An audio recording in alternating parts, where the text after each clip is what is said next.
નમસ્તે વિદ્યાર્થી મિત્રો, સાર્થક વિદ્યા મંદિરમાંથી હું પટેલ પૂજાબેન આપનું હાર્દિક સ્વાગત કરું છું। હવે સરસ મજાના વેકેશન બાદ ધોરણ 5માંથી આપણે ધોરણ 6માં પહોંચી ગયા છીએ। આજે આપણે ઇંગ્લિશ વિષય ભણવાનો છે। એની શરૂઆત જોઈ લે, પાઠ્યપુસ્તક ખોલશો એટલે તમને ઇન્ડેક્સની અંદર 4 યુનિટ આપેલા છે।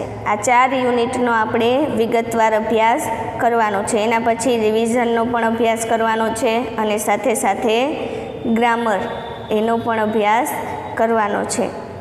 હવે આપણે ઇંગ્લિશમાં 2 બુક્સ બનાવવાની રહેશે। એક પાઠ્યપુસ્તકની બુક્સ બનાવવાની છે અને એક ગ્રામરની બુક બનાવવાની છે।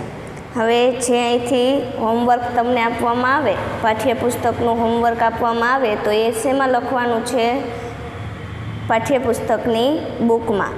અને ગ્રામરનું હોમવર્ક આપવામાં આવે તો એ ગ્રામરની બુકમાં લખવાનું રહેશે। હવે આગળ જોઈએ તો યુનિટ 1, આપણે આજે યુનિટ 1નો અભ્યાસ કરવાનો છે। શું નામ છે તેનું? વેર વર યુ। વેર એટલે ક્યાં, વર એટલે હતા, ટુ બીનું રૂપ છે, યુ એટલે તમે, તમે ક્યાં હતા? એમાં એક્ટિવિટી 1નો આપણે અભ્યાસ આજે કરવાનો છે। જોવો જોઈએ, નીચે આપેલા ગીતનું અભિનય સાથે ગાન કરો। હવે નીચે એક પોએમ, કાવ્ય તમને આપેલું છે। એ કાવ્યને આપણે સરસ મજાના સંગીત સાથે પહેલાં તો સાંભળી લઈએ। ચાલો, activity 1।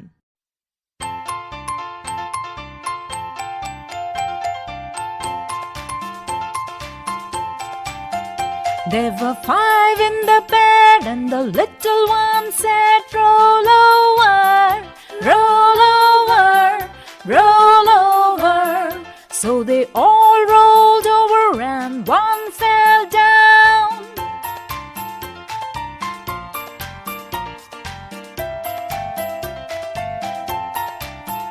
There were 4 in the bed and the little one said, roll over, roll over, roll over.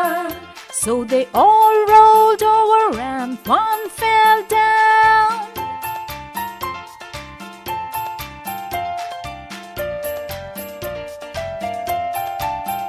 There were 3 in the bed and the little one said, roll over, roll over, roll over.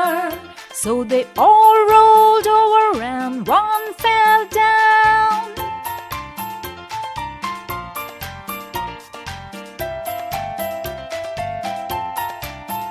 There were 2 in the bed and the little one said, roll over, roll over, roll over. So they all rolled over and one fell down. There was 1 in the bed and the little one said, good night.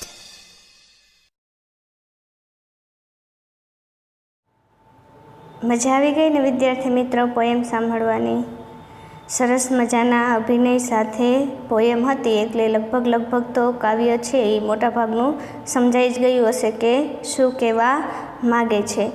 હવે જ્યારે આપણે કાવ્યની શરૂઆત કરીએ ત્યારે તમે video જોતા હોય તો બાજુમાં પાઠ્યપુસ્તક રાખજો, પાઠ્યપુસ્તકમાં જોતા જજો અને જે શબ્દનો અર્થ તમને ન સમજાય તે પેન્સિલથી અંડરલાઇન કરીને ઉપર લખી લેજો। હવે પાઠ્યપુસ્તકમાં જોશો એટલે સરસ મજાના ચિત્રો સાથે આપેલા છે। જોવો જોઈએ, અહીં પહેલાં સ્ટેન્જામાં ચિત્ર અહીંયા જોવો જોઈએ આપેલું જ છે। શું છે ચિત્રમાં? 5 બાળકો છે એ પથારીમાં સૂતા છે। હવે આપણે એક્ટિવિટી 1નો વિગતવાર અભ્યાસ કરીએ તો પ્રથમ સ્ટેન્જાની પ્રથમ લાઈન જોવો જોઈએ। સ્ટેન્જા એટલે કાવ્યપંક્તિ, કાવ્યપંક્તિની પ્રથમ જે લાઈન છે એ જોવો જોઈએ। There were 5 in the bed.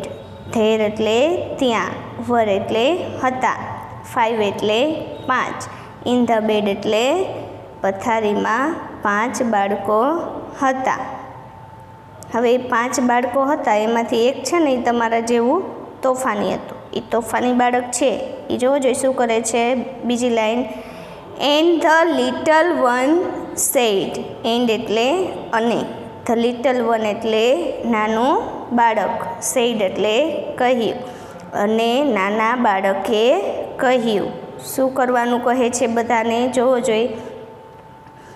Role over, roll over, roll over. Roll over એટલે ગુલાટી મારવી, પડખા ફરવા. શું કહે છે? ગુલાટી મારો તમે બધા એમ. હવે શું કરે છે બધા જોવો જોઈએ. So they all rolled over.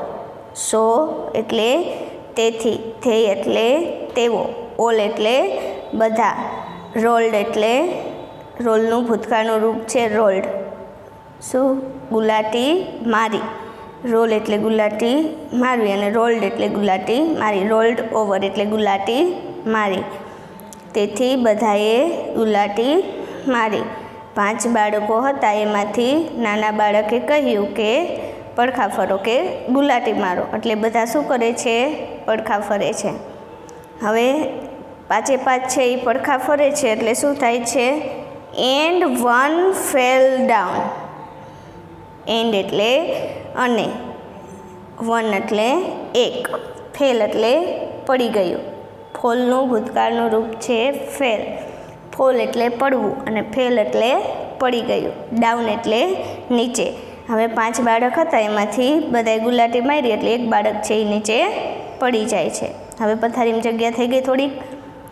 જોવો જોઈએ 5 છે એટલે એમાંથી એક પડી ગયું. પાછળ કેટલા વધ્યા એ આપણે સેકન્ડ સ્ટેન્જામાં આવશે. જોવો જોઈએ સેકન્ડ સ્ટેન્જા. એમાં પણ સરસ મજાનું ચિત્ર આપેલું છે. જોવો જોઈએ ગુલાટી મારે છે એટલે શું થાય છે?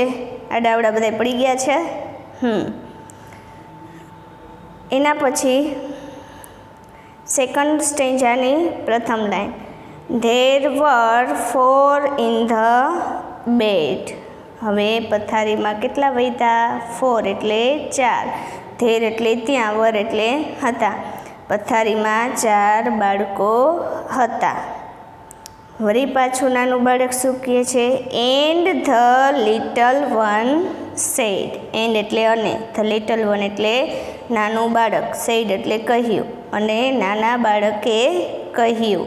શું કહ્યું? નાના બાળકે શું કહ્યું? Role over, roll over, roll over. એટલે કે ગુલાટી મારો, ગુલાટી મારો, ગુલાટી મારો. હવે નાનું બાળક કહે છે એટલે વળી પછી બધા શું કરે છે? So they all rolled over. So એટલે તેથી, તેઓ, ધે એટલે તેઓ, ઓલ એટલે બધા, રોલ્ડ ઓવર એટલે ગુલાટી મારી. તેથી તેઓએ ગુલાટી મારી. હવે શું થાય છે? ગુલાટી મારે છે એટલે and one fell down. And એટલે અને, વન એટલે એક, ફેલ એટલે પડી ગયો. ફોલનું ભૂતકાળનું રૂપ આગળ કીધું ને. ફોલનું ભૂતકાળ શું થાય? ફેલ, પડી ગયું. ડાઉન એટલે નીચે. વળી ગુલાટી મારી. 4 વધ્યા એમાંથી પણ ગુલાટી મારે છે એટલે એક વળી પાછો પડી જાય છે. આગળ જોવો જોઈએ થર્ડ સ્ટેન્જા.